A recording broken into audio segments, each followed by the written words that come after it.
সবেমাত্র বাড়ি ফিরলাম কলেজ থেকে। এই যে আমার কলেজের আইডেন্টি কার্ড অলরেডি আমার গলায় এখনো রয়েছে। তো কিছু কথা আমার সবাইকে জানানো প্রয়োজন ছিল, তাই আমি জানাচ্ছি। আজ আমার সাথে একটি ঘটনা ঘটে। আমার কলেজে আজ বাংলা মাইনরের এক্সাম ছিল, এবং কলেজেই ছিল এক্সামটা। যথাযথ সময় আমি এক্সাম দিতে যাই। কলেজের একজন ইউনিয়ন দাদা, তিনি বেশ কিছু দিন থেকেই আমাকে ফোন কল করতে থাকেন, মেসেজ করতে থাকেন, তবে আমি সেটা ইগনোর করে যাই। আমি ঝুট ঝামেলা ভালোবাসতাম না, আমি চাইছিলামও না, তার জন্য আমি কিন্তু কোনো ওনাকে রিপ্লাইও দিইনি। ইভেন ওনার মেসেজ বা কল আসছে বলে ওনাকে ব্লকও করিনি। যাই হোক, এটাই আমার ভুল ছিল যে আমি কেন ব্লক করিনি। আজ এক্সাম দেওয়ার পরে বেরোনোর পর উনি নাকি আমার সামনে দাঁড়িয়েছিলেন, তবে আমি নাকি ওনাকে ইগনোর করেছি। ইগনোর করে হেঁটে বাড়ি চলে আসছিলাম। আমার মনে হয় আমি পরীক্ষা দিতে গেছিলাম, পরীক্ষা থেকে আমার বাড়ি আসার কথা, তাই আমি বাড়ি আসছিলাম। যেহেতু কলেজ থেকে আমাদের স্টেশন বেশি দূর না, তো আমি হেঁটে হেঁটে একা একা বাড়ি আসলাম, বিকজ আমার সাথে যারা আর কি যায় এখান থেকে তাদের বাংলা ছিল না। একা একা বাড়ি আসছিলাম। আসলে উনি আমার পিছু নেন। পিছু নিয়ে এসে রাস্তার মধ্যে হঠাৎ করে উনি আমার সামনে ওনার বাইক এনে থামান। থামানোর পরে আমি যখন জিজ্ঞাসা করি আপনি মানে এটা কেন করছেন, তখন ওনার কথা এটা ছিল, আমার বাইকের পেছনে উঠে বসো।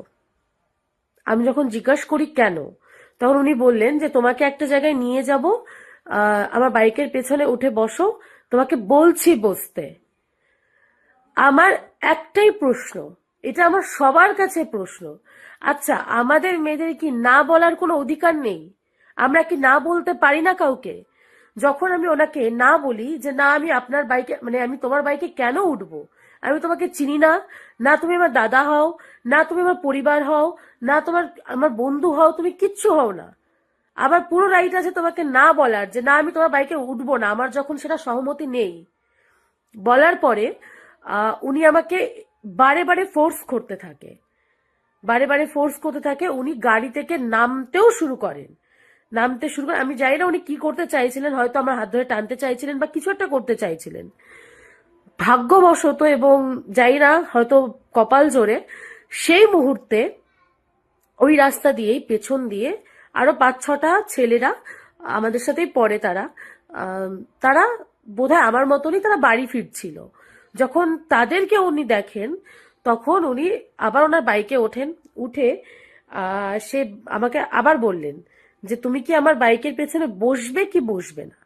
আমি যখন বললাম না আমি বসবো না, উনি তখন বাইকটাকে সামনে নিয়ে গিয়ে বাইকটাকে রিভার্স করে উনি আমাকে জাস্ট আমার আমার মুখের দিকে আঙুল করে আমাকে বললেন, কাজটা তুমি ভালো করলে না, এর একটি ফলাফল কিন্তু তোমার পেতে হবে, বা তোমাকে আমি দেখে নেব। এই দুটো ওয়ার্ড বলে উনি জাস্ট ওখান থেকে চলে গেলেন।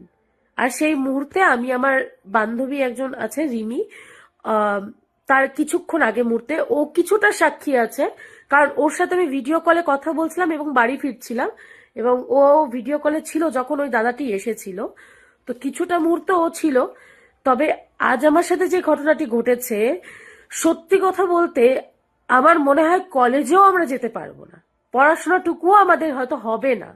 কারণ আমরা যখন প্রতিবাদ করতে নামবো, তখন আমাদের কসবা অথবা আরজি করের মতন ঘটনা ঘটবে।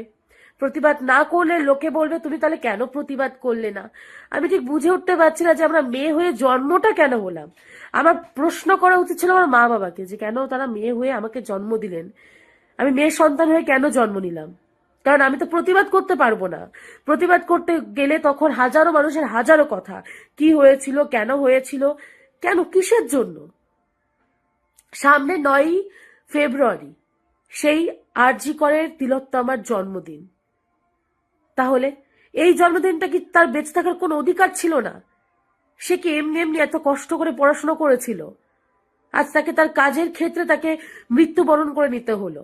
আর ঠিক একইভাবে আমরা কলেজে যাচ্ছি, তারা ইউনিয়নের দাদা হয়ে তাদের এত কিসের পাওয়ার আমি জানি না। এত কিসের পাওয়ার তাদের, যে সকল স্টুডেন্টরা আমরা কলেজ স্কুল কেন যাই, একের পর এক ক্লাস পার করে নিজেদের জীবনে কোনো কাজ করব সেগুলো খোঁজার জন্য যাই।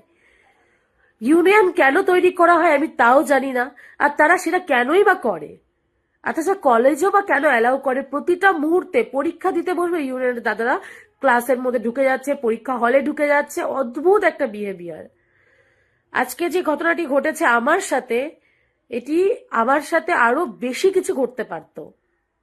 খালি হয়তো আমি ব্রেভ ছিলাম বলে আমি ওটা প্রতিবাদ করেছি, বা আশেপাশে আরো লোকজন ছিল বলে উনি কিছু করতে পারেননি, বা ওনার সাহস হয়ে ওঠেনি।